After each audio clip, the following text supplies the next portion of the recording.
Is your Yorkshire Terrier digging everywhere and you're not sure what to do about it? Well, don't worry, we have the perfect video for you. Welcome back to the Fenrir Yorkshire Terrier Show. My name's Joe and I'm a certified canine leader here at FenrirCanineLeaders.com. We are dedicated to helping you learn everything you could possibly want to know about the Yorkshire Terrier and then how to become a high-level canine leader so you can raise your very own. So if you're new here, don't forget to subscribe, turn on that notification bell so you never miss a future upload. If your Yorkshire Terrier is digging all the time and it's coming quite stressful and you're not sure what to do about it, don't worry, as today we're going to be tuning into a webinar that the canine behaviourist and founder of FenrirCanineLeaders.com, Will, has recorded all about how to stop your Yorkshire Terrier digging. Hey guys, welcome to another really quick fire webinar breakdown of a very common problem behaviour that whether you're working as a canine professional with clients or you yourself are trying to become a high level leader for your companion dog at home, and that is around digging. And we're going to break down the implementation of the strategies and the behaviour modification plans that I utilise to be able to correct digging behaviours and be able to have people have dogs that aren't destroying their gardens every single day. So let's dive into the webinar and we're going to get some really good information that I promise you're going to be able to use at home with your dogs or your clients. Now, as is always the case with any problem behaviours that we may have with our dogs, we need to not only just to put a plaster on the problem, but we need to get to the root cause of the issue.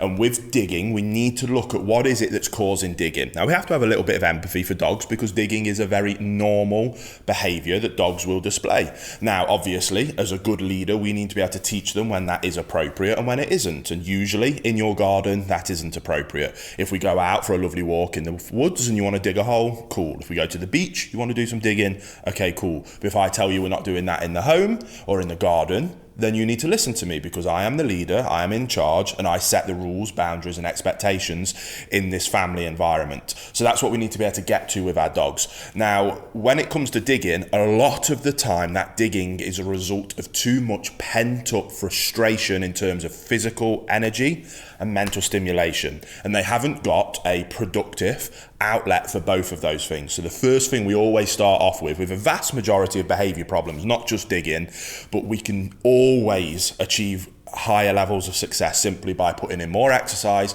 more mental stimulation. Exercise is obvious. We can go out and play frisbee, we can go out and play fetch, we can go for a walk, we can do some running, we can teach a dog to run alongside a bike. The options are truly endless. When it comes to exercising our dogs physically, mental stimulation can require a little bit more creativity, but there's tons of different puzzles out there. You can get frozen Kongs, any kind of obedience work, agility, getting your dog into doing just any kind of work with you is fantastic, especially for working breeds. So we're going to add in more mental stimulation, more physical exercise, and you will be shocked at the amount of times that alone will address the problem of digging, because the root cause, rather than sticking a plaster on it, the root cause was simply that they're bored and frustrated. So let's start there. If that doesn't work, you've done that and you're still seeing these problems, then we get to move on to the more behavior modification, the fancy stuff that people like to hear when it comes to kind of these intervention strategies. So then when it comes to digging is a funny one in the canine behaviour world. It's not something that can be addressed as easy as, say, reactivity or excessive barking, because first of all, there's a few different things that come up with problems. Supervision, being able to ensure that we're watching the dog. To be able to correct the behaviour, we need to be able to implement fantastic timing. So the strategies we use are going to be a little bit different when it comes to digging. But regardless of the strategy that we use for any behaviour problem, we absolutely first, again, must address the relationship that the dog has with its owner. Now, whether that's the dog with you as an owner and you're trying to become a higher level owner, or maybe you're watching this because you're thinking about taking first steps into maybe doing this for a living. You cannot come in and simply say, this is what you should do, see you later. Or watch me do it, I'm going to do it. Oh, awesome, that worked. Do what I did, see you later. That worked because you were able to come in and establish a good relationship with the dog very quickly through your higher levels of leadership skills. The owner then watches that, tries to replicate it without that level of relationship, and things just fall apart. That's no use to anybody. We have to be able to teach the owner how to become a high level canine leader, restructure that relationship so that the dog sees them as the leader, and we'll look to them for guidance and direction. When we get to that point, then implementing the modification programs, correction-based programs, positive reinforcement-based programs, that becomes so much easier, because when you have that relationship, asking a dog what you do want from it is much easier, and asking your dog to stop doing something is then also much easier. So we must address that. At Fenrir, we use our bootcamp process. There'll be a link to the online version of that down in the description box below if you want to go and check that out. But that bootcamp process is very specifically, I designed it to not only be the 1 month process of being able to really put in those rules, boundaries and expectations to restructure that relationship, but inherently it then also teaches the owner how to be a high level canine leader. It teaches them the theory and the understanding required for them to be a high level canine leader. So not only do they come out of the other end with the desired outcome of that restructured relationship, but on top of that, they have learnt to become a high level leader that can then address any future problems, which then means they don't need me again as a canine behaviourist, which is the ultimate goal of any canine behaviourist. It isn't to put a plaster on things, it's to help the owners not need us again. If you can do that, then I promise you'll have a lot of success in this industry. Hey guys, really quick message. I just wanted to let you know, if you're not following us on Instagram already, we are doing tons of helpful, valuable content over there that I'm sure you'll love. We've got a couple of different pages that I think you'll really enjoy. First is our Fenrir business account, where we do loads of stuff about training, some of our products, services, and just what we get up to on a day-to-day basis, building the fastest growing canine company in the world. And maybe you'll be interested in checking out my personal Instagram that's at I am Will Atherton. Again, if you're interested, there'll be links in the description. Sorry for interrupting the video. I'll let you get straight back to it. So what we need to do is be able to help them restructure that relationship. Again, we use our Canine Bootcamp to be able to do that. Once we've got through that process, like exercise, you will be surprised that simply going through that process will address. So if exercise might address 60% of cases, restructuring the relationship might address another 30% of cases. So just simply going through, and by the way, we put a lot of exercise structure into the boot camp for that reason. Again, not only to restructure the relationship, not only to help our owners become high-level canine leaders, but also to give them an opportunity to put a lot more exercise in, because again, we know that through thousands of cases that 95% of these cases will be addressed simply by doing that, which then leaves us this last little bit, which is where we then might need to get a little bit more creative in terms of an actual structured behavior modification program. Now, this is usually where I jump into correcting the behavior, but when it comes to digging, I want you to take more of a process of managing and correcting the behavior. Part of being a good leader is about setting our dogs up for success, not setting them up to fail. So if this behavior is happening when you go out and you leave your dog with free access to the garden, stop leaving them with free access to the garden.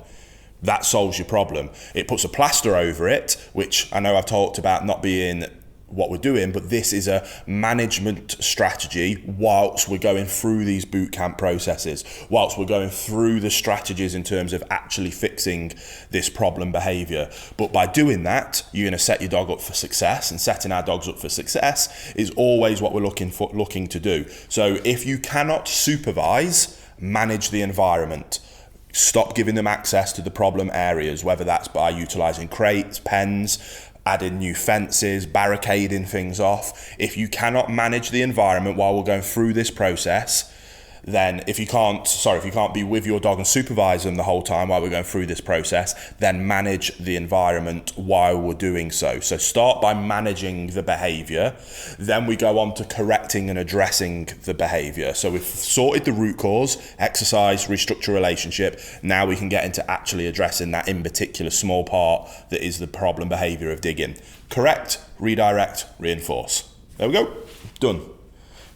I'm going to go into a bit more detail, don't worry, but that is as simple as it is. Too many people make these concepts of canine behavior remodification far more complicated than they need to be. And the reason why people have other behaviorists or other, in particular, positive only approaches don't necessarily work is because, first of all, they don't address those first two pieces of the puzzle.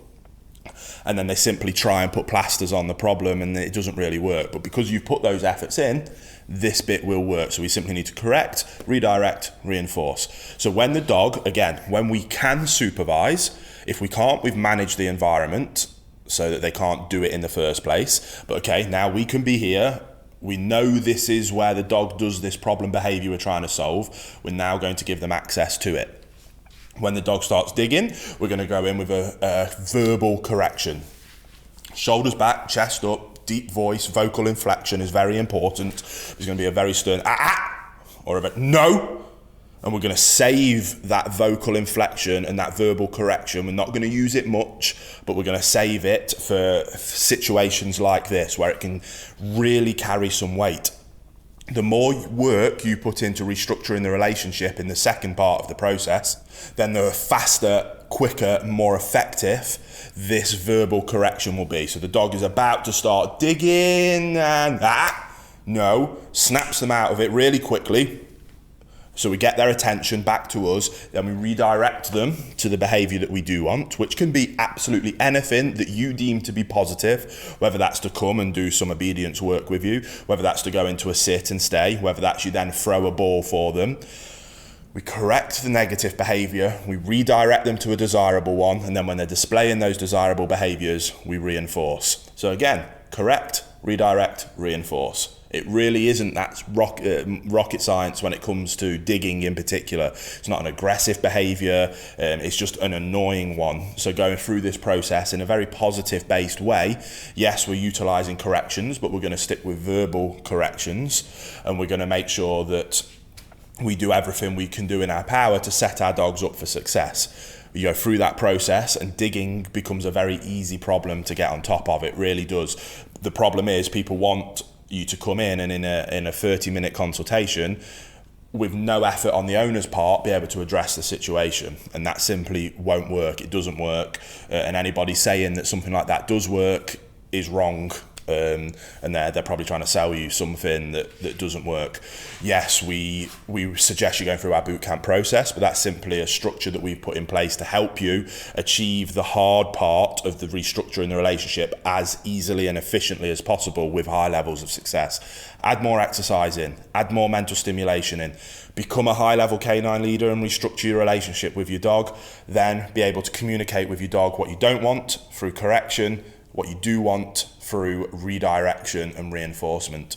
The principle is simple. The implementation requires effort and discipline on your side if you're an owner or helping your client see that, and for them to be willing to put the effort in. If they are, you will have a fantastic dog. If they're not, that you won't. Unfortunately, it really is as simple as that, and that's what we're trying to help people understand. First and foremost, before they get a dog, are you willing to do this? If not, you shouldn't get a dog. Unfortunately, for those people that do, we then need to find a way of being able to convince them to be able to change their lifestyle and mentality, to be able to put the effort in that is required to ensure that we're keeping these dogs out of shelters and not being put down.